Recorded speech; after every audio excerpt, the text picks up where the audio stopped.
Okay. We are back. How's everyone doing?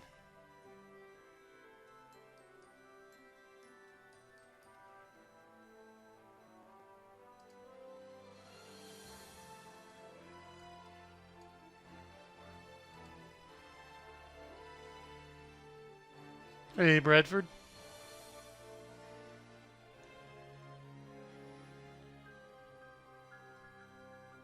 Raw, glad to hear that I'm coming through. If I am I coming through loud and clear, guys?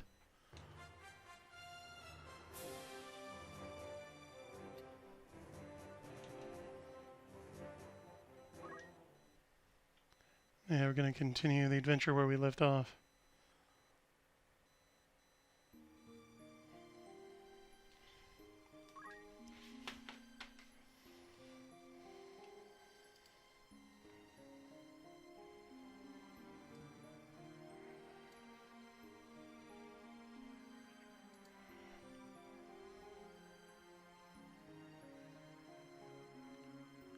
Oh, special bonus, Raw has Christmas presents for Bradford Walker and your humble host. Well, thank you and Merry Christmas, Raw. Thanks for showing up. Before I fully get into the festivities, I'm going to try and wait for a few more people to show up.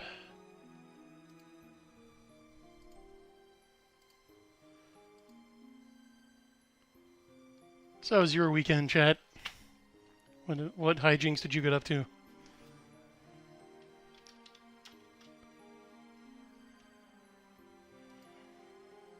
I know I was busy. Busy as ever getting the Combat Frame Exceed RPG ready.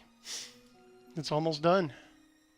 I'd have a little stocking stuffer, at least a digital one.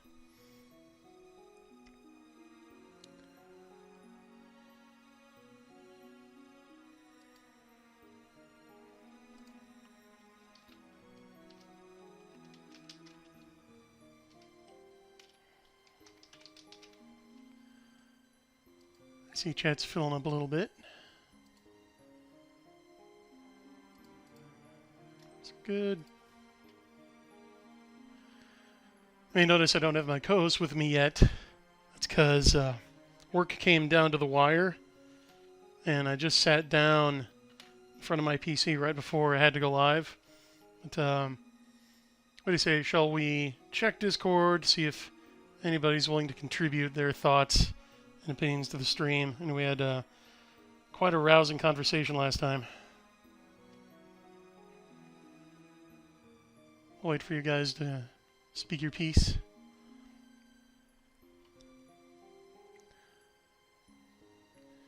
So let's see, what did we do last time? We raided the Sandrat Cellar and attacked the Death Corps, who had experienced a schism between Gustav and some upstart named Vigraf, whose motives are unknown. And we recovered Archie Elmdor. Deliad had to stop Olgus from beating a captured Death Corpsman's face in. So he's a little excitable. Might be loose cannon. Have to keep an eye on him, won't we?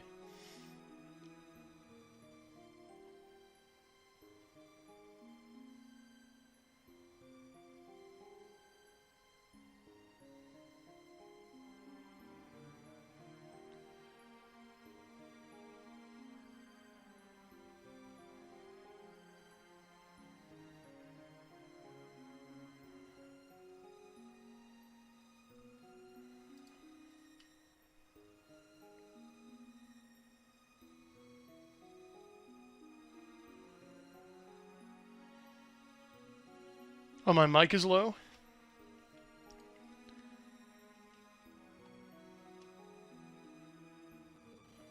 Okay. How about that? That better? Not drowning out the music, is it?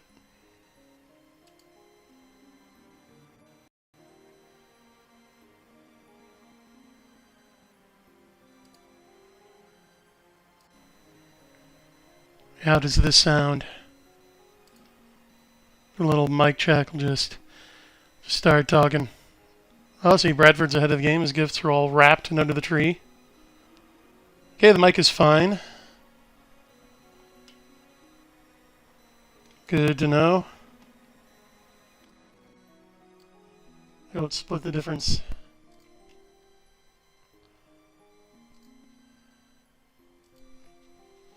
Well, let's see what's going on Discord while I fire the game up.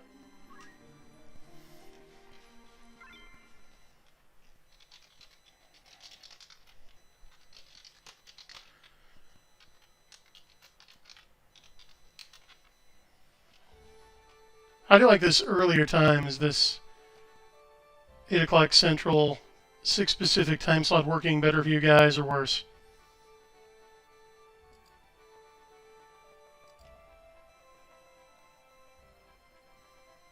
Apparently it's not as good for my co-hosts.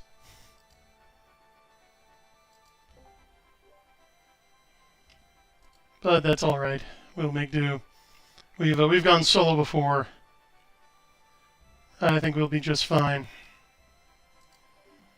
Don't foresee any problems.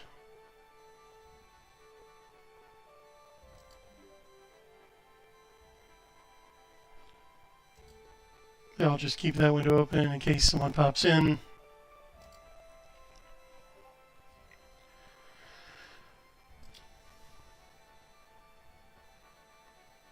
Aaron Jeff, good evening. Tesh, good to see you.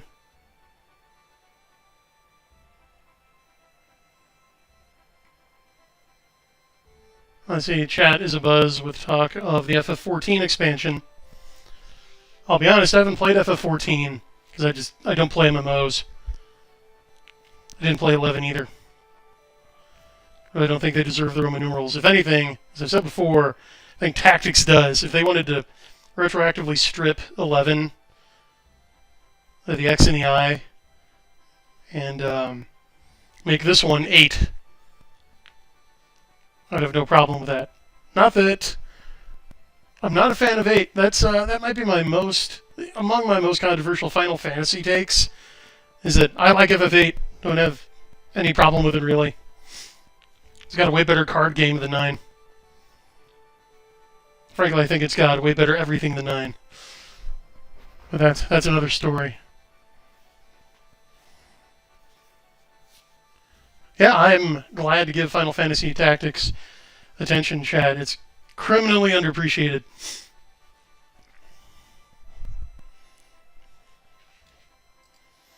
Let me just check my messages and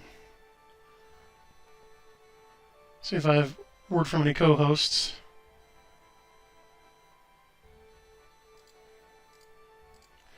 Don't know if any of you guys saw my my Twitter feed lately, but the immense butthurt, as my co-host Dornall put it, over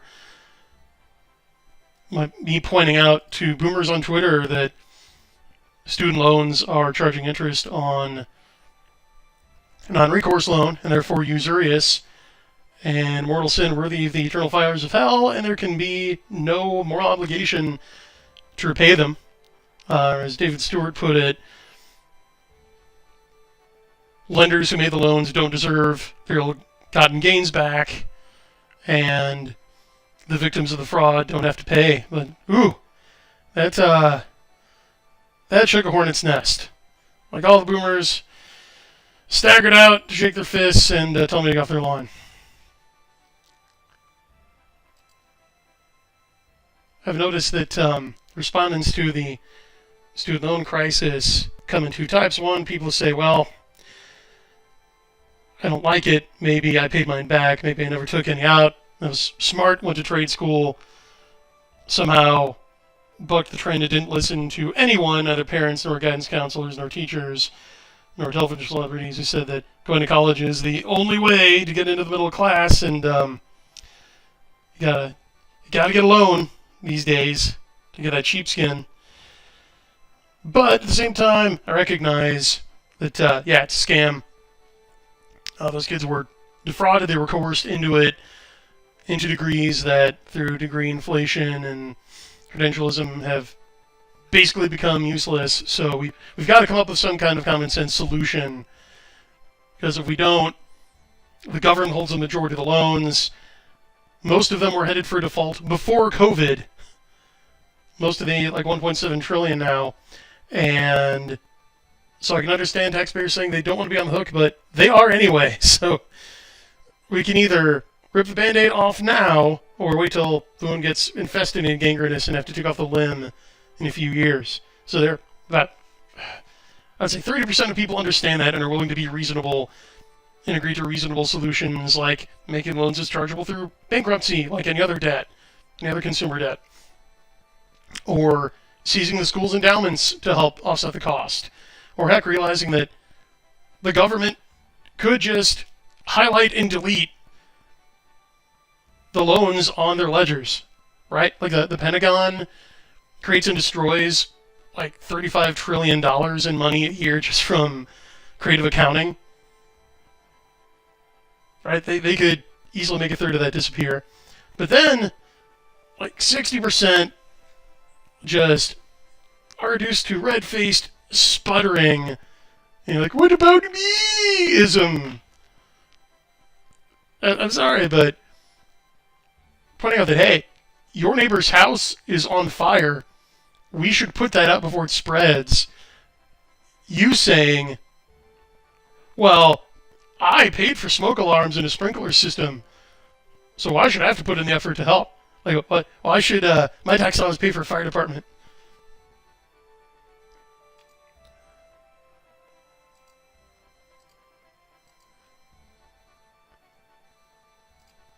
Let's see, and I think we may have someone else here. I'm doing outstanding. Ardenon. Ardenon, ladies and gentlemen. Keep talking, Emma. Yeah, and make sure everybody can hear you.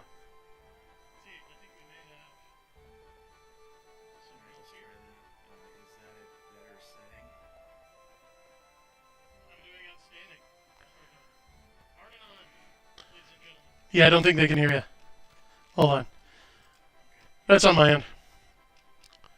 Yeah, make sure everybody can hear you.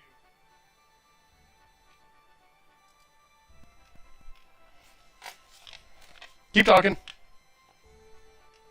How was your week? Hey, chat, how you guys doing? Yeah, I don't think they can hear you. Hold on. That's on my end. Okay, I'm not sure if they can hear me yet at this point. Yeah, I'm still messing with I'm really quiet. Okay. Yeah, I've kind of cranked my output up about as far as I dare go here.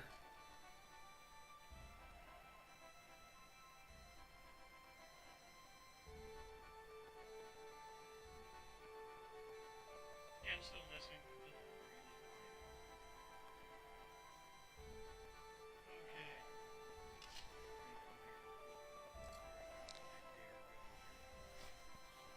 Okay. Yeah, it's not on your end, because I can hear you just fine. Okay. But just go on if you been working on any more art projects you can tell us about. Again, nothing I can really talk about. I've been doing some sketching on really not art projects, but some catch up on Jacktober from back in October. I had 4 drawings that I've haven't finished yet, and I'm still kind of grinding away on. Got the Marvel stuff done, but the DC side of the house didn't happen. Okay, good. Looks like we're good to go. Yep, we fixed it. Well, thanks for joining me. Not a problem. And sorry to cut you off in the middle of your plug there. I had the delay doubling effect in my ears while I was messing with the settings. So if you weren't finished, go on.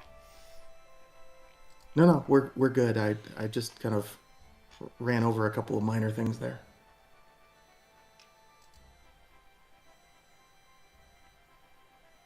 Well, great things have small beginnings. So keep up the grind. We'll continue. We'll continue fighting sloth every day.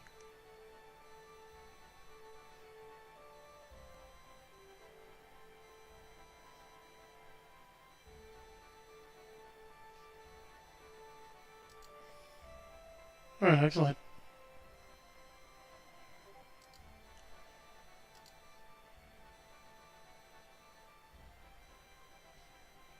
We were off to Dorter Trade City. Is that the new target for tonight? We're actually going back to Egros Castle. We just stopped over in Dorter Trade City. Sorry, I got a little distracted because someone on Twitter is calling me a heretic for saying that, Oh, chuckle-worthy. yeah, for denying the Cartesian ghost in the machine body soul dualism and holding with the Thomistic human person as a body soul composite, which is the Orthodox Catholic view. Right. Oh, I think we just got a ping from somebody else on Discord. Oh, who could it be? I'm not seeing it yet. Crusader Saracen. I'm just gonna say a yes to him right now. So he would be showing up in the channel here in a second. Okay, good. You guys He's chatting can with me in text right now. entertain chat while I deal with this.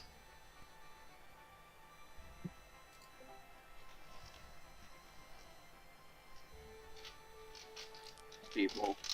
Hey CS, how you doing? Doing good. Excellent, good to hear. How you doing? Not too bad. It's a very quiet precursor to Christmas here, which is nice. I like those. Brian, can you hear me? Yeah, I can. I'm just dealing with accusations of heresy. Oh dear. Yeah, I best deal with that lickety split.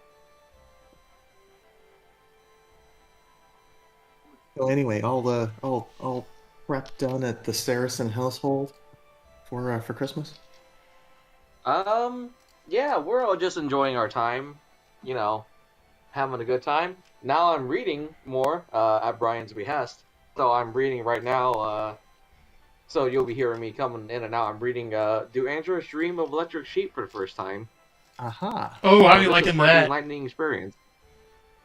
I'm liking it a lot so far. Very different from Blade Runner the film. Did they? Yeah, I'm let's see how far I'm. What part did I just get past? I got past the first retirement of the android who was pretending to be a police officer. That was something. Very well done scene. Yeah, I'm liking it a lot so far. Excellent. Yeah, it's definitely an interesting book. It's been a long time since I've read it. And a lot of it is still. How do I put this? A lot of it seems more relevant today than it was back when we wrote it. Mm-hmm. Funny how that works. Yeah, it is, isn't it? It just suddenly pops up as, oh yeah, this rhymes, doesn't it? Yeah, history doesn't repeat, but it indeed rhymes. It's like poetry; it rhymes. Every verse rhymes with the last. Well, good. I'm glad you've had an opportunity to start that journey. You should find it pretty enjoyable all the way through. Then I'd recommend. I'm not nearly as fast a reader now as I was. Yeah, then I'd recommend "Flow My Tears." The Policeman Said. That one is a real head trip. I have that one in the same anthology that I'm reading from. I make sure to got myself a good physical compendium of PKD's works. Yeah, you won't steer you wrong. Then after that, I think I have let's see. After Flow My Tears, the Policeman Said, I also got a Scanner Darkly is going to be the one after that on my list, I think. Yeah, those are like the three that I wanted to get out of the way the most of Philip K. Dick's works. Good choice. What's this? I'm not certain if I've read a Scanner Darkly. It's I know there was the movie made by Richard Linklater starring Keanu Reeves. Mm-hmm. That I heard was excellent. Actually, you know what? I will say this: A Scanner Darkly, the film, has Alex Jones in it, who actually has Yeah. a cameo in it.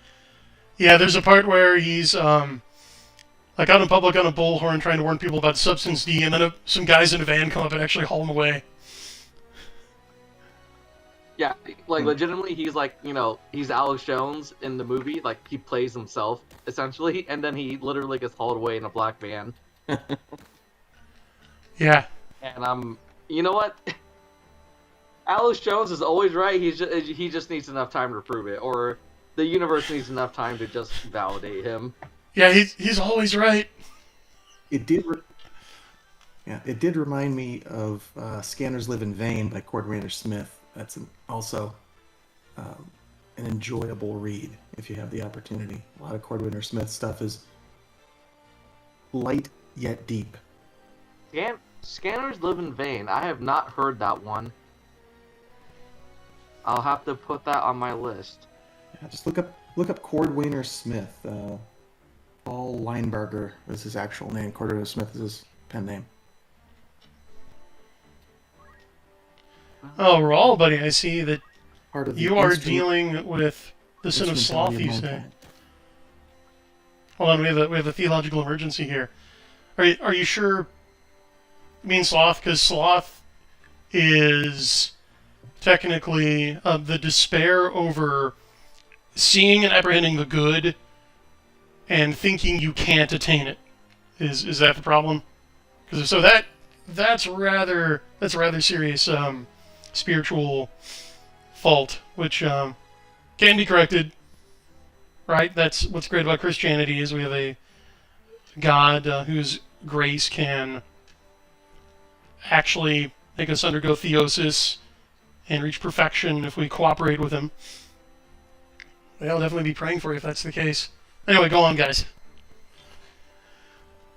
I was going to say, actually, that kind of raises this question. So, sloth is not contrary to the popular or colloquial usage of the term laziness, right? Right, that is different. It can manifest like that, but it's the reason behind it. So the reason, like, what was it that you just said? You said it was like a despair, right? Like a spiritual despair that you cannot attain. Oh, okay. Yeah, it's like, okay, I see the standard. That's different. Yeah, I see the standard, but well, I'm never going to be able to be like that holy or that good. I'm not going to be able to attain to those heights, so I just despair of trying. I'm just going to give up. Mm-hmm. So what most people call sloth is really achadia, is the theological term for like spiritual laziness. Aha. Yep. I'm just going to get my guys set for the next battle. I am not going to be slothful or lazy. I'm going to be diligent and aim for great things. I'm going to be magnanimous. Because magnanimity is the opposite of sloth. It's equal and opposite virtue. See if I can get some ice rods. Yes, I can.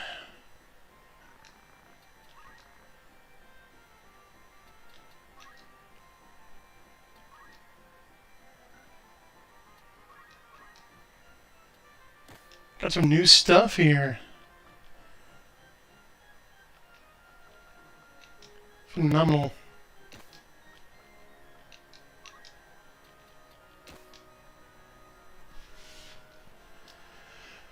See, what else do I need?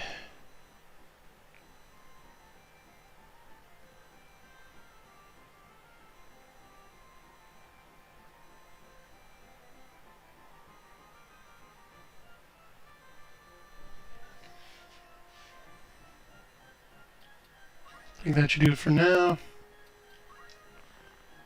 Oh, quit fitting and fitting over. I love this translation. They do different things. Yeah, I'm gonna get some more of those.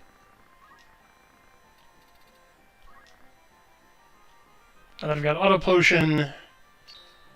Only 3 of my units, I'm gonna need all the potions I can get.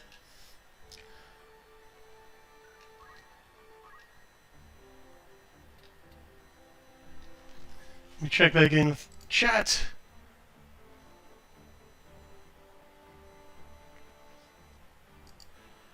Okay, so Raul is saying that his problem is he feel like no one will care about his work. Well then, a rather non-theological but practical solution to that is market research. Like, go find out what people do care about. Give them that.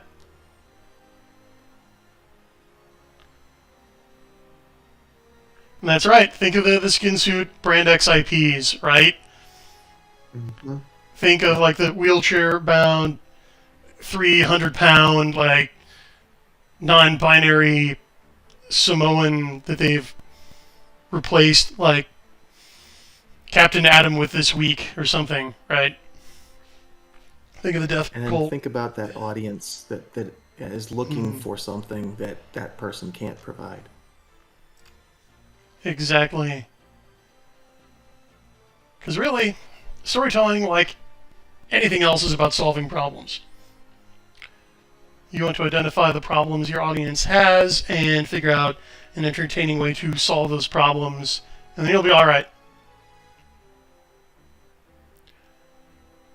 Much as I did with my #1 bestseller, Don't Give Money to People Who Hate You, which not only teaches you how to stop giving money to death cult propagandists, but have fun while you're at it. So see, that's 2 problems I solved for you. And Rawl's right, having a cheering section like Fiona Wolf, she just won't let you fail. Nope. Like Atlas holding up the world. She's got my career on her shoulders. Big thanks. Big shout out, Merry Christmas to Fiona Wolf. Alright. We're gonna show you something new here. We're gonna untap the power of Archer. Get some range. Because hey, if I can kill that guy over there from way over here, that's better than getting up right next to him, right? That's the whole point.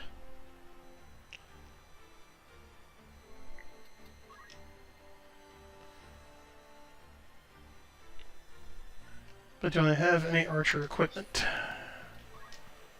Not really. Alright, we'll have to fix that in a minute.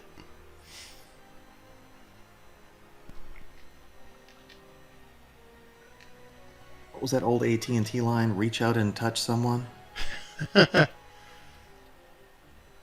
Oh, we both remember that. That's what I want. Yeah, you remember... I show my age when I say I don't remember that. Yes, you do. You do, but that's okay. Man, I remember the competing long-distance wars, where the different providers would have commercials about their long-distance rates, and then remember like the 1-800-COLLECT campaigns, where there were like competing collect call services, Oh yeah. and that the commercials actually had Buying payphones. calling cards. Yeah. Oh, remember pagers? I used to carry one. I still see some payphones around where I'm at, believe it or not. I don't believe it. Really? Yeah, I'm not sure if they're still in service, but whoever left them there didn't bother to take them out. Oh, Apparently fair. in Hawaii, they are still active. Fair enough. Really? Yeah, that's what I understand. That's peculiar. I wonder why.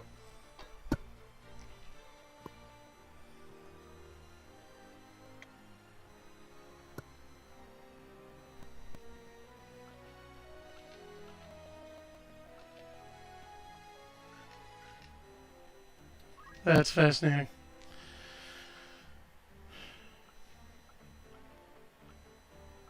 Let's see. Matthew Martin says, one of the last payphones I ever spotted was at Catholic University of America in '09.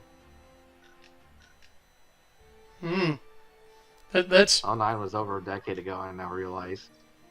It's weird. It's recent, yet a long time ago. I think Genie Cowan, if he were here, would call that an artifact of like how it's 1997 forever now. Like we're about to head into 1997 Part 25, and I definitely feel that. That's about right. You know, a friend of mine in Pittsburgh sent me a picture he saw of a Pepsi vending machine out in public that still had advertisement for Star Wars Episode 1, The Phantom Menace. Wow, yeah, it differs. Yeah. Yeah, it differs a lot by region. Like in what country you're in, because like with video games, seeing how this is a gaming stream, right? What's interesting is like look up a documentary sometime about the import companies that would work with like Sega and Nintendo in the 90s to bring like the NES and the Genesis or Mega Drive and the SNES or Super Famicom to different territories, because there's some places that like didn't get the Genesis until like 1999 or didn't get the Super Nintendo until like 97 or something crazy like that.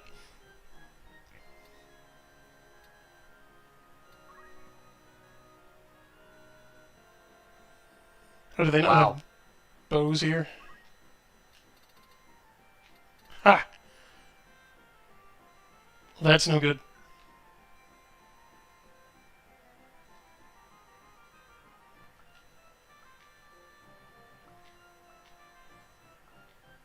Yeah, it's nuts.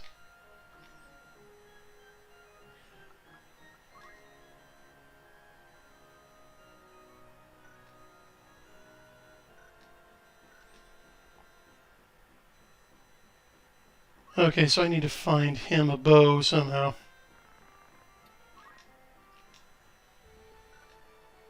Maybe I really do just live in some sort of time capsule from the late 90s, early aughts, because we still also have quarter arcades here, too.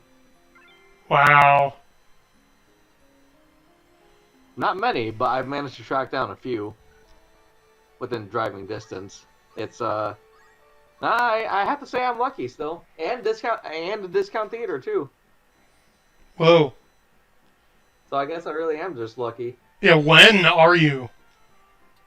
So I want to know. That's a good question. I'm not sure I can confidently answer that now. Terrifying.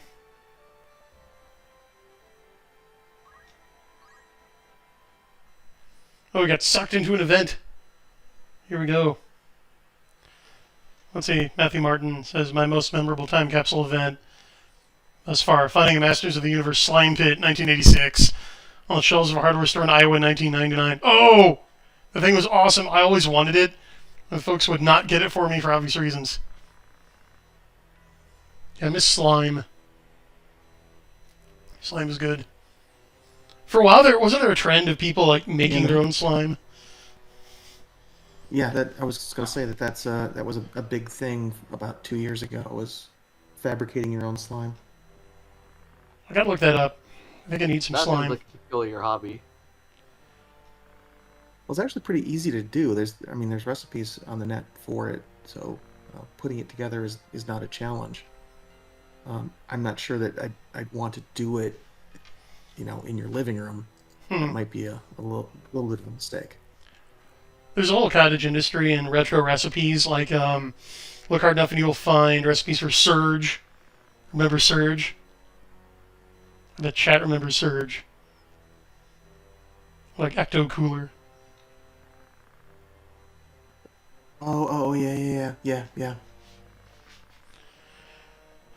The movie theater I worked at back in the day, we had Surge on tap.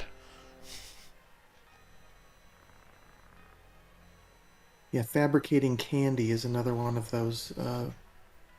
What is it? Lofty Pursuits. It's a video channel of a candy maker, and they're trying to replicate a sour candy. Can't remember the name of it right now, but they've done a Kickstarter to try to figure out how to properly replicate that candy, and then potentially start distribution of it. Righteous. Nostalgia is everywhere. I'm actually looking for the channel right now. I will be back in just a second to let you know. Yeah, if you'd ever I had, stick with imported Asian candies and snacks, yeah, but but that's just me. if you've never had Surge Chat, imagine, okay, imagine lime green Kool-Aid, but fizzy,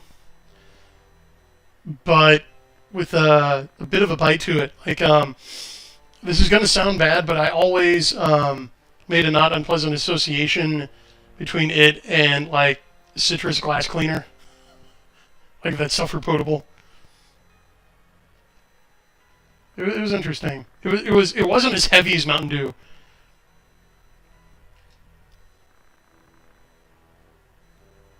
Not as full bodied as Mountain Dew. I feel like I've never understood the appeal of Mountain Dew. I've tried it once. It was too cloying for my taste. That's what it is, yeah. Maybe, yeah, maybe I'm just getting too old now, but I can't. I can hardly drink any soda, and just not have it like clog up my windpipe now. Yeah, you're better Part off. of it is there seems to be more sugar in sodas these days. I mean, I know that candy bars have changed recipes. I used to be a huge O. Henry fan when I was a young shaver, and I can't tolerate them now because they're definitely a different recipe.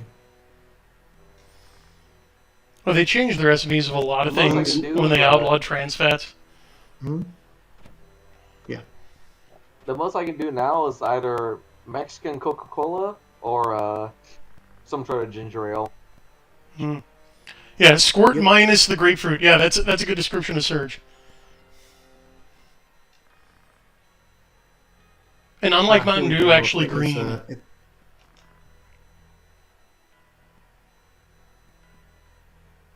Here we go. Lofty Pursuits is trying to recreate a version of the Altoids orange sours. They came in a cylindrical tin, and they were just, I don't know what would be comparable to it, but they're, a little sphere, maybe about a quarter inch, 3/8 of an inch across, and they had a very unique sour flavor to them, and it's just been interesting watching the experimentation to try to figure out what this or how this was made. Really quick, in terms of what's going on in the game here, we're getting into some deep intrigue because remember how Marquis Elmdor was kidnapped by Gustav in the Death Corps? Mm-hmm. Turns out the Prince Larg and your older brother engineered that. They were in on it. So that was a huge plan that blew up in their face. The thing I love about this game is the intrigue just... They hit you in the face with it. They just swat you in the face with intrigue and don't stop. It only gets more Byzantine and Machiavellian from here, chat.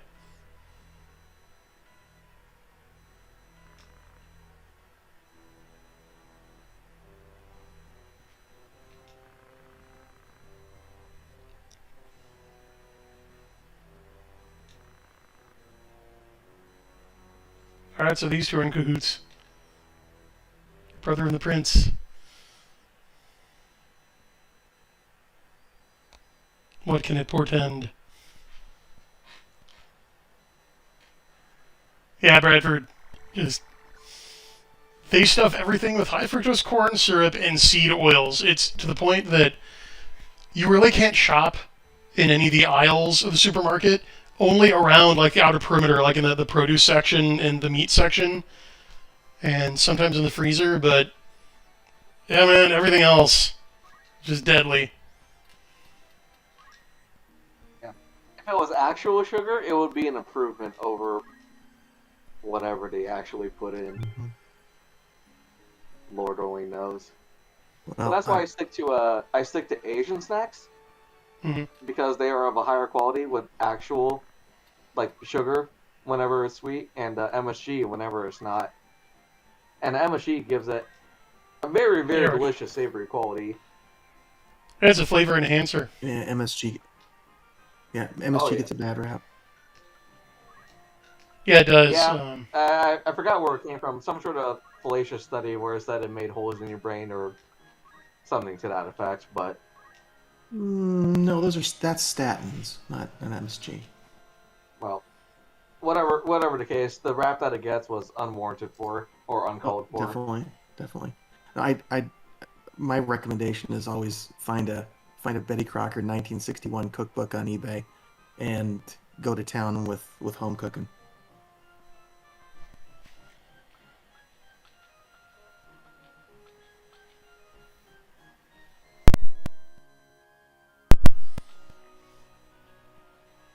Yeah, home cooking is the only way to go. Whole Foods.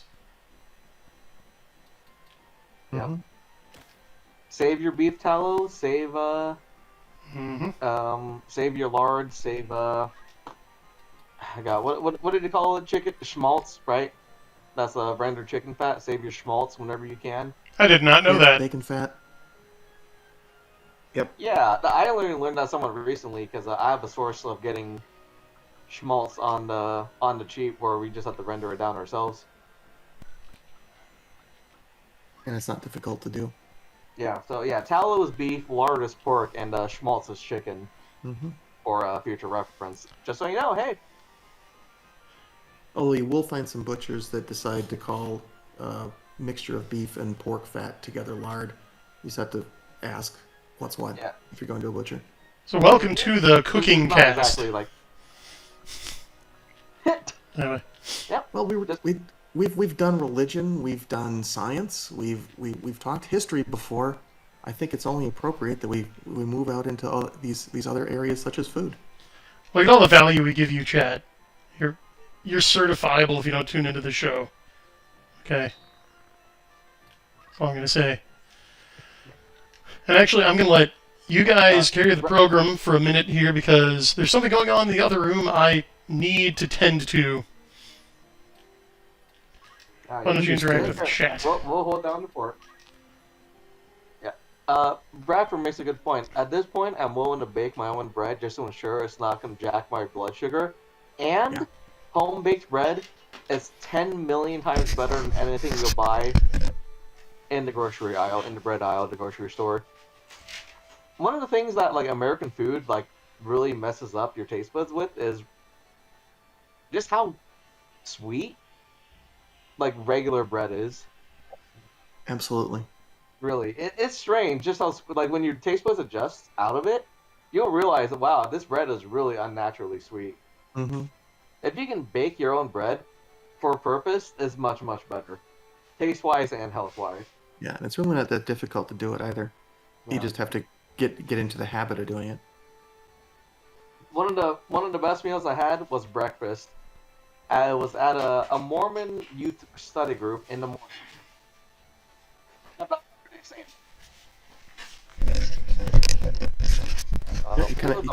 Okay, I'm back. In a hot loaf of homemade bread, homemade butter, and homemade fruit preserves. Nice. Latter-day Saints are quite capable cooks, and that was the most delicious bread, butter, and jams I've ever had. Mm-hmm. Mm-hmm. Oh, that was a great note to come back in on. Yeah. Yeah, and if you can't make it at your own home, find a small bakery or a small business and give them your money to do it for you. Yeah. Oh, hey Ben. Ben Find Wheeler your in local chat. butcher, find your local baker. Yeah. Your local butcher, your local baker, your local candy maker, if you're lucky enough to have one. I see what you did there. Nice. Yeah, Ben Wheeler, he says he gets his bread from a Bosnian bakery nearby. Mm. Good choice.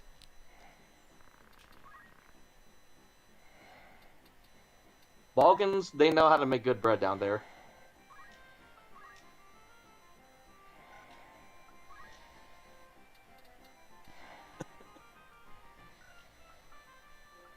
As socially healthy as they are heretical. Nice. Funny how Shots that works. fired.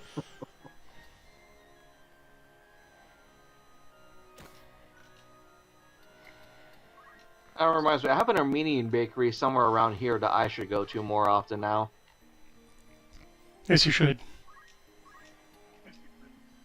They always have a lot of good stuff.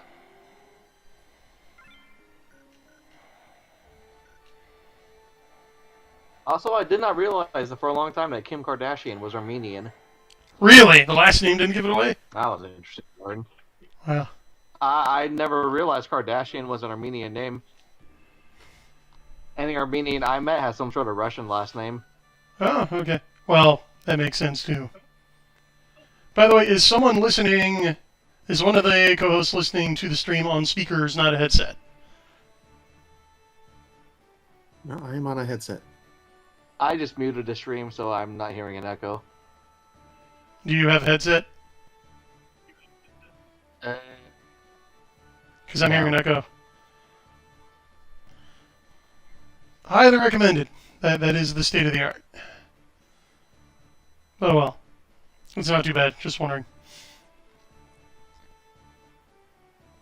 Let's see if I can't rectify this. I hope these headphones still work. Too exciting.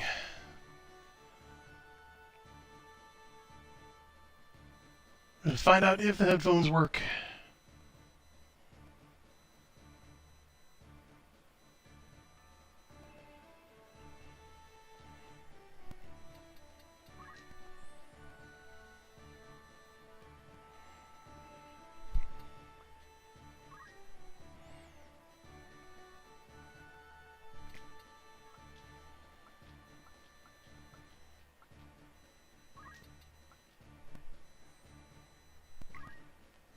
Yeah, that should do it.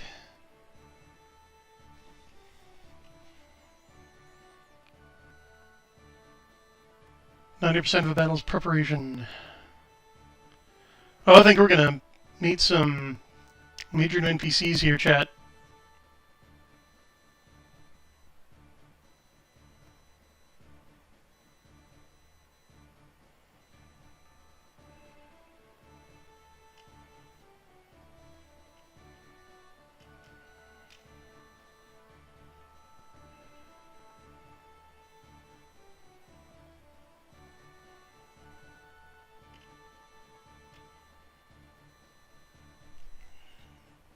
Okay, let's start, shall we?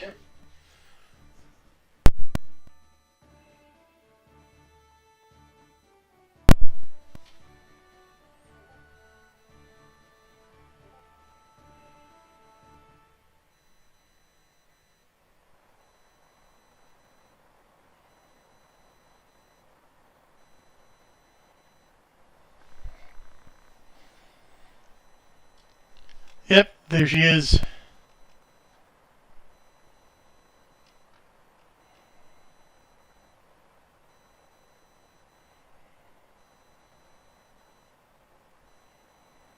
Ha! That's a nice ratio. Doing Bible study, 49%. So you can find other Christians, and 51% for love of Christ. Well, really, aren't they the same thing?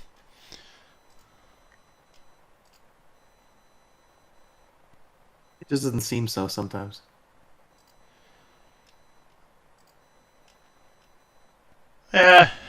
Correcting the ignorant is a work of mercy.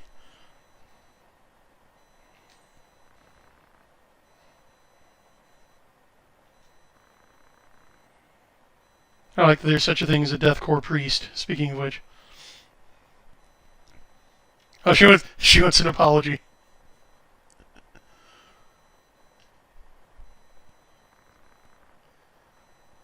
Let's embark on a spree of banditry, killing, and kidnapping. Get a nicely worded apology letter. That'd be nice.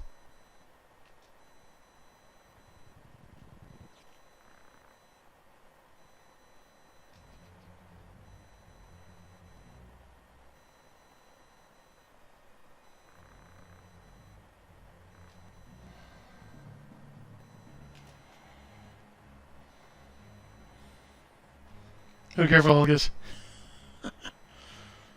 Famous last words. Oh, so the victory condition is just defeating Maluda, not necessarily anyone else. And of course, Delita and Olgus are going to do what they're going to do. They're not under my control.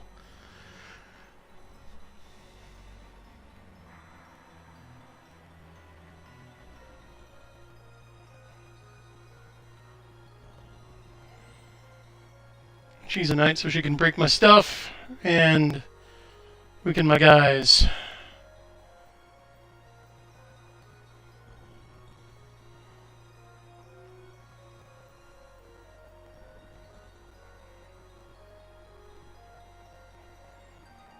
Oh, they got thieves. So yeah, this enemy force is just set up to completely plunder me. That's fun. So I will have to keep away from them. Glad I made an archer. And I have magic users. Since weapons are important. Here, here. Okay. Time to put the tactics in tactics.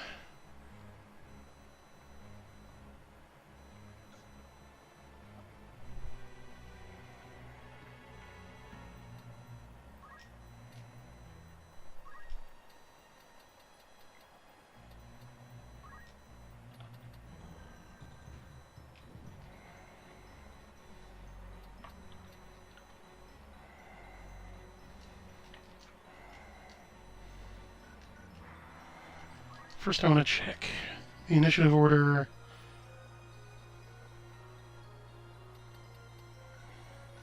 Okay, yeah, so I'm going to get that spell off.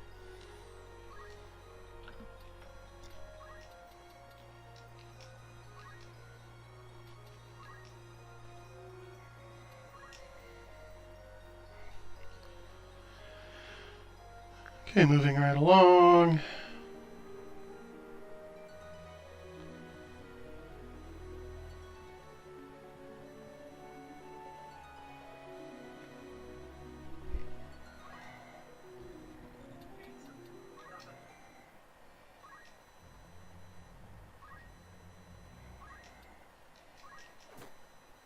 Ha! Bonk. Oh! Nice. My ice rod did that. Sweet.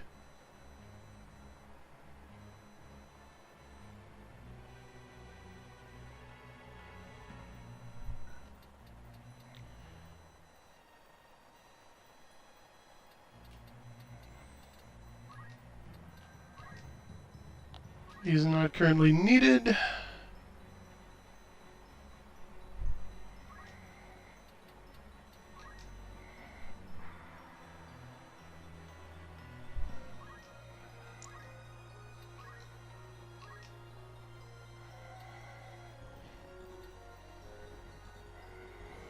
I don't know if I can shoot over him.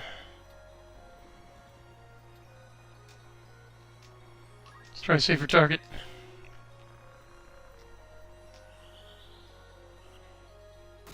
Uh-oh. Got a little cooked, but he's okay. I snapped my target. Oh, one hit kill. Look at that.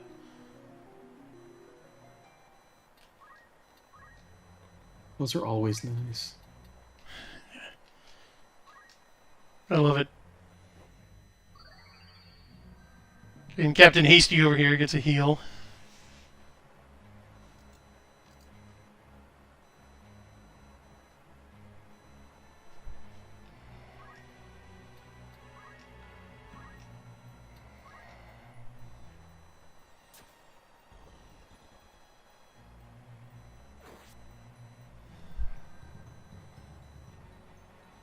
Ouch. Oh, here she comes. Oof. Okay, I'd honestly just rather have her deal damage.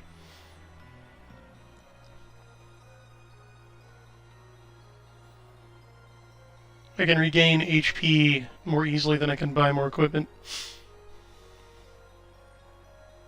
Uh-oh. Oh, good. Yeah, thieves have the ability to steal from you, including your heart, so they can charm you and turn you to their side. Oh my, that is a power and a half. Yeah, thieves are really good. Really want to unlock one soon. You get to it through Archer, I think.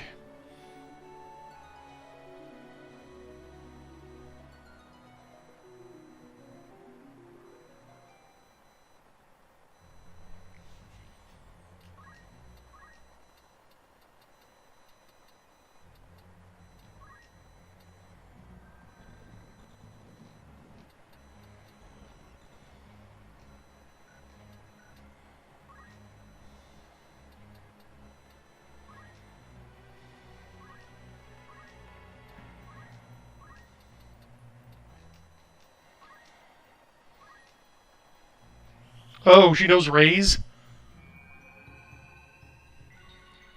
Wow. So that happened. Let's say the enemies do level up with you.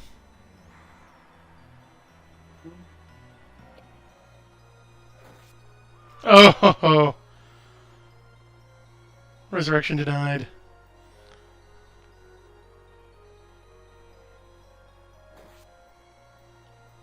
Oof.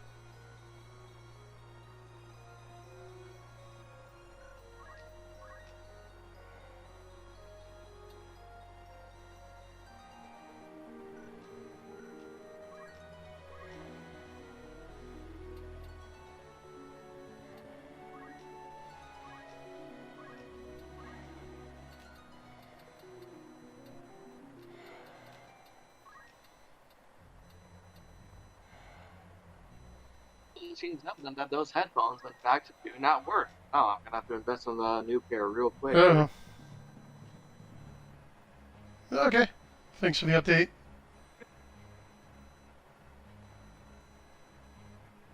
Apologies for the absence. Just trying to get that to work. Whoops. That's okay. Technical problems can happen. Indeed. Happens to the best of us.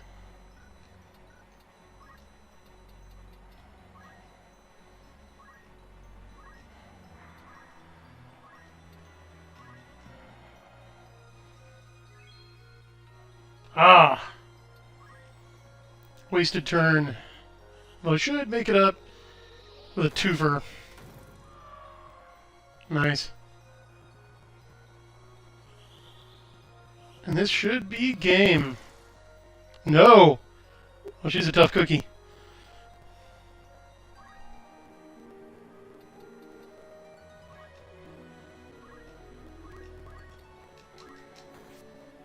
There we go.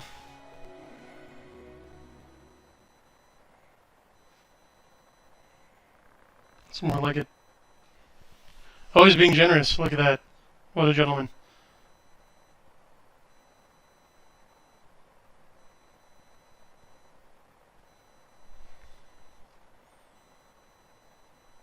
Story time.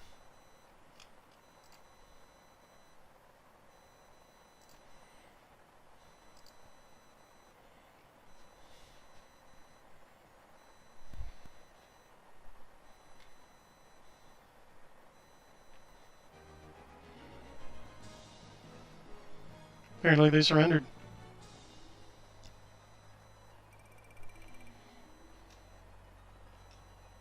Oh, I got an iron sword. Excellent.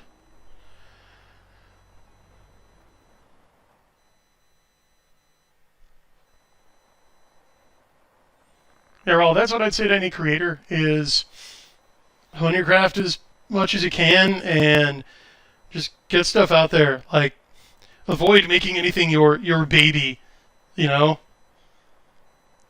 Just put your work in front of the market and they will tell you if it's good. And if it's not, learn from it, make something else. Mm-hmm. Yeah, we've got a guy on one of the discords I'm on who literally has a spreadsheet and he's counting the number of pages. The goal is 365 pages in a year, Mm. and he comes close. He comes close every year.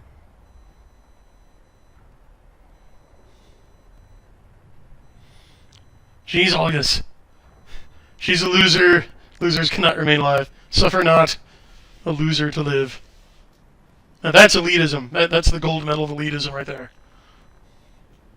We can't coexist with losers. There you go, chat. You give a loser an inch, they'll slit your throat when your back's turned and steal your land.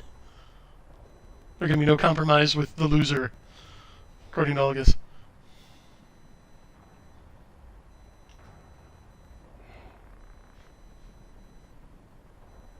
What was the book that we read as kids? When you give a mouse a cookie? Yeah.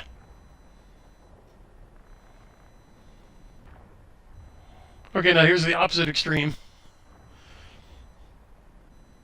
She did try to kill us, Delita.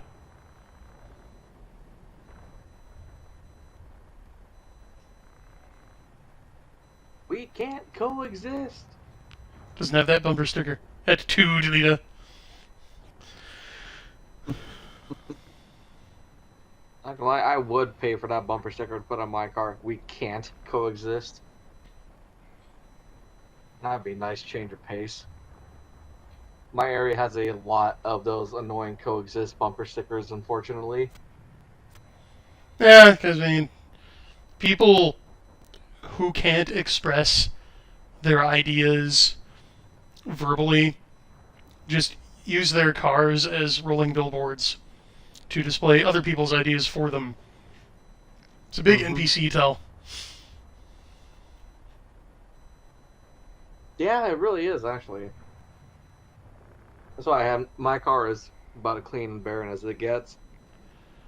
Nothing on it, not even a little dangling thing hanging from the rearview mirror. Did we just let her get away? Wait a minute. No one asked me. Whoops. No one asked me if I wanted to let her get away. I think she staggered off while we were discussing politics. I'm gonna get in trouble for that, aren't I I? don't know. That's. Whoops.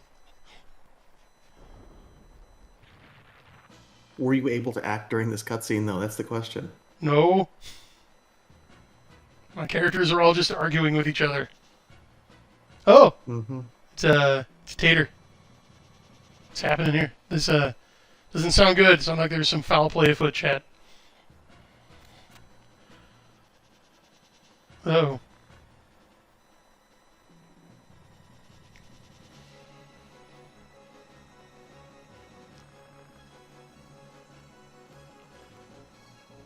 Uh-oh, meanwhile. Yes. Whoa, he just killed that guy. Oh yeah, and I forgot to share my screen. So you folks have a delay. One moment. There, that should help, and it might screw up our audio, but I don't know. I think it's worth the price. So, looks like Reinhardt's and Delita's sisters have both been kidnapped by Galapagos or whoever. Oh no, wait! Reinhardt's sister is still there.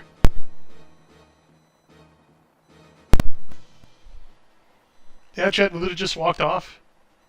That's weird. I'd assume in real life if you're fighting a war and you defeat the enemy and get them to surrender and then they can just sneak off while you're arguing, you would get in trouble. That would be bad. Just a little bit.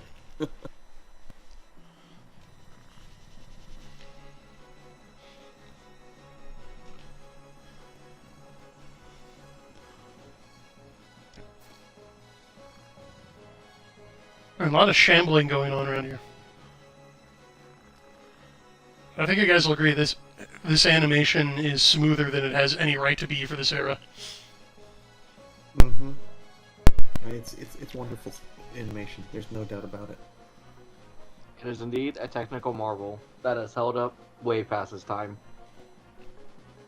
I would argue that its time is still now. Here, here. Timeless, yeah, that would be a better way to put it.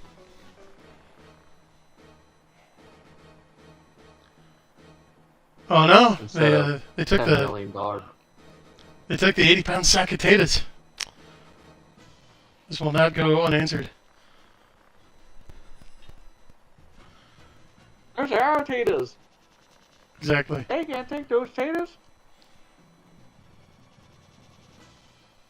You know, one of the most famous battles between the Romans and the Greeks that led to the demise of independent Greece for the next 1,000 years was started over a donkey. Must be some donkey. Really? Yeah. Yeah, actually, well, the battle would have happened anyways, but it was the two armies were faced across a river, right, squaring off, just kind of waiting for the opportune moment to hit. It was really hot, so the Romans were out there fetching water with their donkeys. to bring water jugs back for the army. One of the donkeys ran off, so the Romans went to chase after it. When they found it, they saw that the Greeks were trying to steal it. So they both started a brawl over the donkey, and they both sent for reinforcements. And then the battle kind of escalated from there into a full-out battle that the Romans won. How'd this thing start again? Well, it was part of the Greco-Roman Wars, which were going on for a long time at that point. Oh, But no, the no. battle in particular... Wait, what? No, rhetorical question. It's like, Romans dust themselves off and say, what started this thing again? That was a donkey, sir. It's fine. The chroniclers don't even talk about what happened to the donkey after. It probably just ran off during the battle, to be honest. Hey, that's our donkey. You can't take our donkey. Screw you. I know even the Battle of Gettysburg initially started because Confederate scouts were raiding like a shoe warehouse because their shoes were all worn out. And then both sides, yeah, and then both sides ended up calling for reinforcements, and then the battle escalated from there. So I think there's a good item for Wall to take away. Those little things can turn into very big things. They can snowball very quickly. Don't give up. Yeah. Yeah, but usually in situations like that, if both of the little skirmishing groups believe that this is where their main army is, then let's call for reinforcements. Mm-hmm. Hey guys. And then reinforcements stream in, and then that's just where the battle ends up being.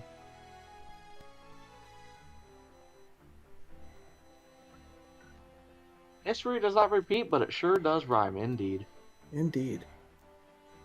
Like poetry, etc. Noticing the thaumaturgic symbols on the... Like poetry, it rhymes. Yeah. Are you talking about the zodiac signs? Yeah, I didn't... I know you talked about the zodiac signs, and it's just now that I'm starting to notice them. Like, oh, there. Duh. Yep, yeah, let's see. We can even highlight it and get some information. And there is its compatibility. It's funny because astrology is one of my red flags, and in a woman. Mm-hmm. Oh, you must be a Taurus or a Libra or what have you. I'm like, haha, I'm out of here. Do the people still try those lines? Yeah, where That's I hilarious. used to work, almost all of my female coworkers were into astrology, palm reading. Mm-hmm. Oh, well, what else are these womanisms? Crystals. Yeah. That's just witchery right there. It was interesting time listening in while they were talking. Yeah. Hey, what's the penalty for witchcraft again? I'm not going to say it on YouTube. I believe it's a thorough foot tickling with a feather duster. Yeah, I won't soon forget that. In Minecraft. Oh yes, in Minecraft. Oh dear, yes. There was a lot of that going on. I even remember there was one of the I used to work at an entertainment what do you call it? Entertainment, not outlet, venue? Yeah, venue. And one time we hosted a one of those psychic medium people who are supposed to commune with the dead through the audience. Mm-hmm. I'm just like, I feel the strange urge to bring a large burlap sack filled with heavy rocks today. I don't know why. Don't know why. I had no idea why that urge came over me. I'm like, interesting. Where is Houdini? That's all I gotta say. Where is Houdini? Yeah. Well, apparently no one told your brother that he let the enemy go. Whoops. I'm not going to It cry. happens to the best of us. We just got an attaboy for seizing the fort. Oh, okay, I'll take it.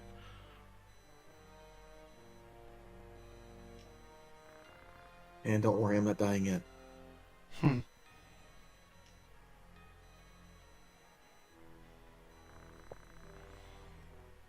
he keeps asking about potatoes. Must be really hungry. Mm-hmm. Worked up an appetite.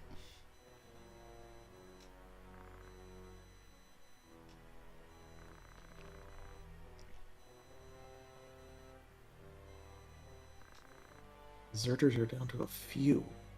We're whittling him away.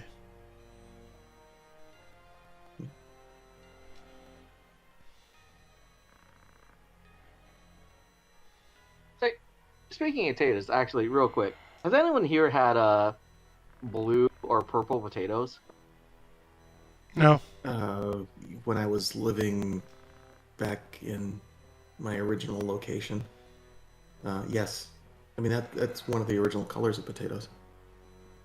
Funny enough, yeah. Nightshade. If you can find them, Brian, I recommend them. Actually, purple potatoes are a little bit sweet. They're more of a Chinese thing, but you can still find them here if you have an Asian market anywhere in your area. I do. Blue potatoes are more of a Latin American thing, as far as I'm aware. Well, if you can find the purple potatoes, they have a unique flavor, very starchy. You know, like a regular potato. The outside is brown, but the inside is like a bright violet purple. I remember in high It school, is bizarre to behold. we did a science experiment in chemistry where we could dye regular potatoes like russets, and it would turn the starch molecules purple. So I wonder if purple potatoes have that same chemical naturally occurring. I forget what we used. It was like iodine or something. I don't know. Iodine? I don't know. Probably. I actually had to do that experiment myself recently. It was we used the iodine, but that was almost like a black, like very dark blue black color almost. Now, one thing we do have around here, potatoes were actually like, because my grocery store, like produce manager, has actually made it his life's mission to have the best produce section in town. Is they have heirloom carrots, so they've got like purple, nice. white, yellow carrot. Yeah. Mm-hmm. oh, wow. Again, original colors. Yeah. You know, I'm thinking like some sort of vegetable medley dish with those heirloom carrots and like purple and blue potatoes. That would be quite the colorful dish. That sounds like a wonderful Thanksgiving or holiday dinner, Christmas dinner. Yep. Heirloom veggies are great if you can get them. Roast that under some sort of like a prime rib, right? Or you can roast that with brisket while it's wrapped.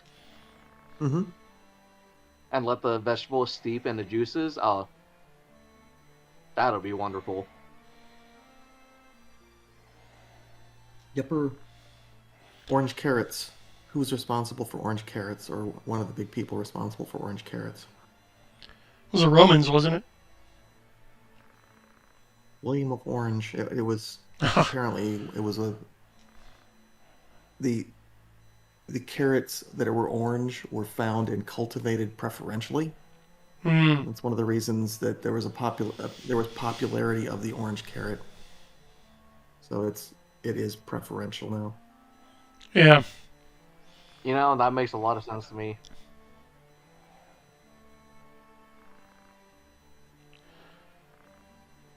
I'm actually slow cooking something in the other room while I play this. Interesting of you to mention like beef and veggie dishes, because I'm doing an at-home version of like a wilderness cooking recipe I found on YouTube, where this guy cooked what is purported to be Genghis Khan's favorite dish. Yeah, and it's really simple, although the prep uses some unorthodox tools, but basically what you do is you get a big stainless steel wok and put it over a fire, and then collect like a basket of smooth round river stones, and then you oil the inside of the wok, oil the stones, and like lay them down on the inside. So you've created a layer of stones over the steel inside of the wok. Okay, Mm-hmm. and then you get a bunch of yellow onions. Peel them, have them, and then slice them into like half-inch wide half rings, right? And then oil those, put them down on the rocks. Then you get some lean beef sirloins, and you medallion them up, cutting against the grain, and on a bias. Oil those, layer them on top of the onions, and then you keep layering. So like then, so it's like rocks, onions, steak, rocks, onions, steak, until finally you put a layer of oiled rocks over the top. Pour in just a little water, put the lid on, and let it simmer for like 2.5 hours. Oh, with just salt and pepper. That's it. And that's it. Right. That's all. Okay, so the big challenge is getting the rocks. Yeah. What I did instead So that's was what like, Genghis Khan meant. go ahead. Sorry, go ahead. Well, what I do instead of the I was gonna rocks say, so is that's what Genghis I Khan get meant. little ceramic like dipping dishes for like condiments, and turn them upside down okay. in there, and oil them. Anyway, go ahead, Crusader Saracen. I was gonna say, so that's what Genghis Khan meant by what is best in life, huh? It's pretty good. Again, what is best in life? Like it comes out differently than I would have imagined, because it's almost like how slow cooked barbecue comes out, where there's a nice tender pink center, but it's not rare. Like the consistency is firm and it's done all the way through. But oh man, it's not just cut it with a fork; it is cut it with a spoon tender. Highly recommend it. That sounds really Fascinating. good. That sounds really good. I know. It's for, super good. Not this Christmas, but for Thanksgiving. Or I'm sorry, not Thanksgiving. New Year's, I'm gonna be cooking up some briskets. 14 hours in the smoker. I'm looking forward to that. Oh, hey My brisket JD, you can cut with a spoon. JD Cowan in chat. Yes, Algus is an arrogant moron. Ooh, JD, how would be, my man? So we've had a split in the party. Really wish I would have unequipped this guy. Well, he didn't really have anything important. Uh-oh. So in case Chad missed that, what just transpired was some Deathcore guys kidnapped Delita's sister Tata. Reinhardt's older brother knows where they have taken her, which is Fort Ziegden, and he's about to send the Hokuten Knights to besiege it. And that, of course, raises worries with Reinhardt and Delita that she will be killed if they, I don't know, rout the fort or burn it down or something. And August was just like, hey, she's a commoner, who cares? So that has caused a rift.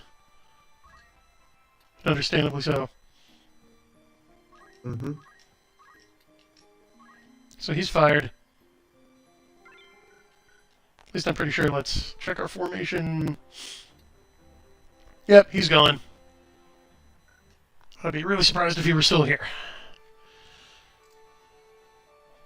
That map looks like a strangely compressed version of Europe. That's what it is. Although I found this out. Oh, well, that makes sense.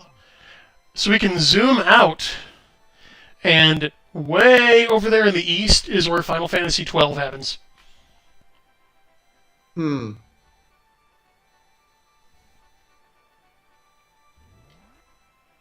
You can look up a map of Ivalice sometime. So yeah, so this where I am is more of the European climate and landmass, and over to the east is more like the Middle East or Turkey. Where Final Fantasy XII Now is. reminded of the meme. You have to forgive me as someone who's relatively untested in Final Fantasy franchise. Are all the Final Fantasies connected? No. There are only a few touchstones, but what meme does it remind you of, AA? the two astronauts. You mean it's all Final Fantasy? Always was. Brilliant. But no, so There's not even some sort of vague cosmos metaverse or something that connects them all. no, Multiverse or what have you? not officially. No. So story time for the newbies to the Final Fantasy series. Okay. The original Final Fantasy was expected to be Square's last game. Like they were kind of on the ropes, right? So, oh, we got a battle here. So they put it out expecting it to be their last game, and it was a surprise hit. Well, then when it came time to do part 2, like they really hadn't planned a series for it. So they were like, well, let's just do a different game. Let's do all new characters, all new setting. So they did, and then it just became a tradition. So up until 10-2, no two games had happened in the same continuity or the same universe even. Mm-hmm. Mm-hmm. Which is one reason I hate 10-2. It's an abomination. And then this and 12 happen in the same world, but this one doesn't have a Roman numeral, so it's kind of weird. But no, but you get touchstones, so like most Final Fantasy games have crystals, so you get the crystal as a theme that keeps popping up. There will usually be a character named Biggs and a character named Wedge, and you'll have other Star Wars references like an evil emperor, or you're part of like a rebellion or something. Chocobos, Moogles, like a lot of the spells and skill names will be the same. A lot of the classes. But no, each one is a self-contained story in its own setting. Except the ones I named.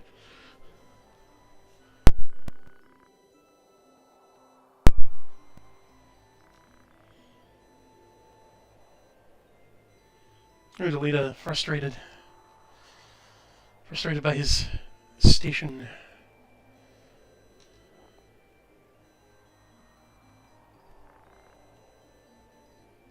They purposefully made class warfare. Sorry, go ahead. I was just going to say, it does have that very Byzantine feel, or that very structured class element to it. Yeah, that was an intentional theme that the game's creators set out to focus on.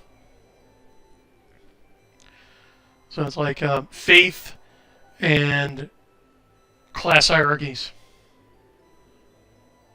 Oh, here comes the reed flute. Classic. Anyone here? Oh, look who is here. Who is here? Everyone. Oh, it's Dornall. Hey, Dornall.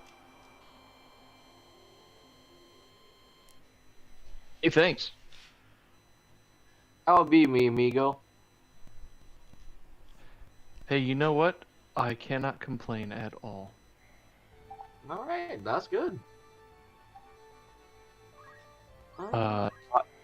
Without getting too personal, my life's going pretty good. Good. And just finished some chores, dinner, and I thought I'd jump in and see how my pals are doing in Final Fantasy Tactics. We appreciate it. Always good to have Dornall. My sometimes Geek Gab, well, all the time. Daddy Warpig's all the time Geek Gab co-host, and my sometimes Geek Gab co-host. Always a pleasure.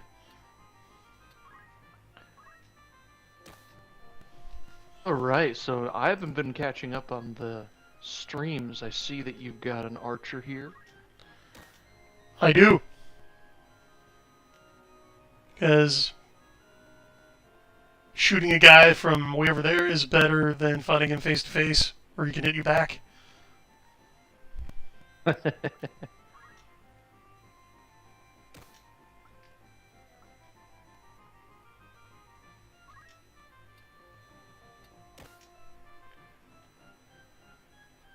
Yeah, just upgrading our equipment here.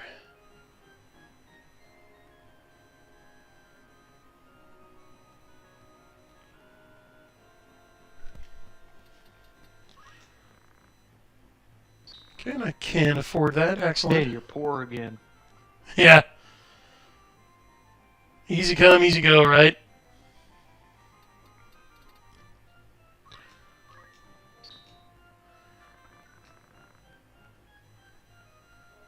So now is as good a time. JD, I think Crystals. Sorry. JD, I think Crystals came back in Final Fantasy 13 or 14 as a major plot point. And 12. But I think the people were crystals in those games. And 12. But I know in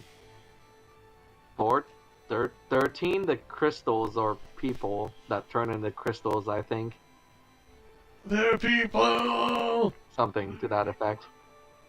Also, there were French people from the moon in that game. It's like real life. 13, the infamous 12-hour tutorial game. Yeah. I'm pretty sure that's one. Yeah, French people are from the moon, which, like Brian said, is pretty much real life. It's not really Final Fantasy, that's just Final. Oh wait, I think in real life French That's people not made the a first fact, movie really. about going to the moon. Sorry, I correct myself there. Oh, well, Yeah. that too. Funny enough, yeah, it was To the Moon and Back. That was an adaptation of Jules Verne's story.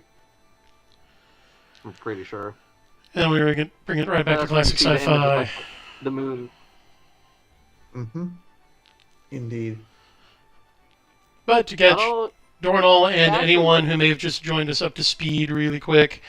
So we fought an engagement with the Death Corps, managed to defeat them at one of their hideouts, but their leader, Miluda, got away while August and Delita and Reinhard were arguing.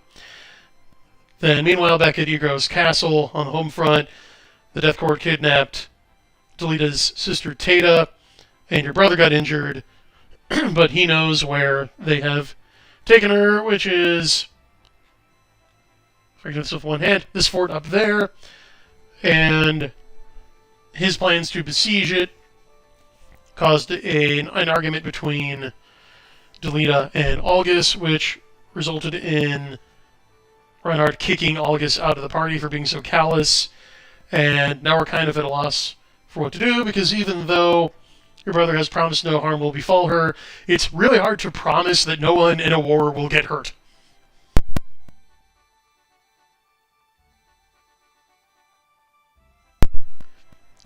Oh, it also turns out that your oldest brother is in league with Prince Larg, who actually hatched the scheme to kidnap Marquis Elmdor.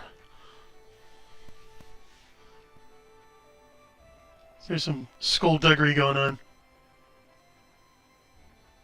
I love that word. I chose that just for you.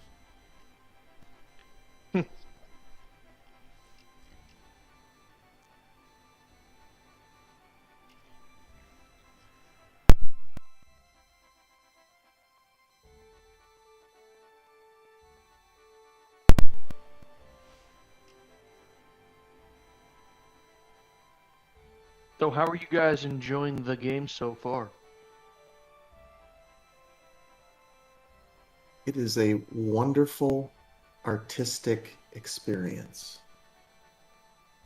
has a lot Praise. of charm that you don't see in games nowadays, especially AAA games.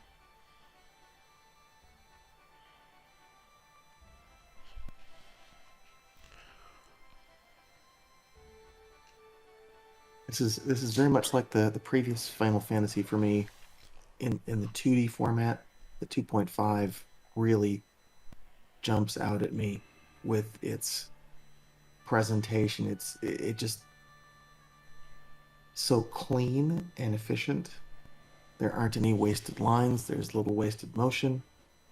It conveys the storyline to you through the gameplay. I mean, the cutscenes that are here mean a lot more than, the Hollywood style 3D cutscenes, because you're working with very basic tools. And I guess this, it's the why I like Alex Toth and why I like Steve Ditko It's clean, economical line that conveys emotion, it conveys action, it conveys the story. Well said. Well said. Jinx? Yeah. Bro, I've already got my Pepsi. Coke. Yeah. What about you, I Crusader think- Saracen? All I'm saying is, there's a lot of charm in this game and this type of game that you don't see in modern big budget AAA games. Um, it's refreshing. It really is to go back to see what was standard at the time back then. You know, there's something to be said, like Arnold was talking about the art style, right? You could probably look at any sort of game like pick a name out of the hat. They're all the same. Uncharted, right? The latest Ubisoft game or what have you. If you look at behind the scenes dev diaries for what goes into their animations, their cutscenes, like it is a huge production, right? In terms of man hours, it's probably far like magnitude, like orders of magnitude higher in terms of budget and man hours that they put into those than you put into the equivalent of something like this, right? But one of those ages like milk, and one of those has aged like fine wine. Mm-hmm. Exactly. And I would argue that it's the constraints that some of these 2D and 2.5D games had that made them good. People figured out how to work within the constraints, as opposed to saying, I've got as much money as God and I'm going to do whatever I want to do. Without the limitations, without the constraints, things can go sideways pretty quickly. It's funny that they have all the money in the world, and at the same time they can't make a different game still. I'm going It's to take a different. all mud genre. Oh, sorry. Go ahead, Duranol. I'm going to take a different point of view. This is something that I've noticed in games and comics. That, the PlayStation was state of the art at the time, and I think they started with a good story. When we were talking, I think last week, about the old games, like the 8-bit games or even the Atari games, the whole point was to make a video game. You just move the graphics around and, you make a game out of it. By this point, the developers have gotten more and more tools for writing or showing those stories. And I'm not sure it was the limitations of those older consoles, older technology, that made it that much better. So I would agree that there's not so much work done to get things to work on modern formats. I think that the limitations made sure that the people working had to be really effective at what they do. Mm-hmm. They really took a lot of skill, in other words. But when it comes to the charm and the story, I think all the cutscenes work so well because they bothered to write a story, which is not something you can say for many, even the oldest games, right? And just like we saw when we did the Final Fantasy IV retrospective, when the animations are done in service of the story, that's when you get such high quality. And I'll defer to your expertise on the actual layouts and colors and everything. It's a beautiful game to my eyes, Mm-hmm. and so I hope that has something to do with it. No, I think it would too. Again, as I've said before, story is preeminent, and the artistic presentation has to serve that.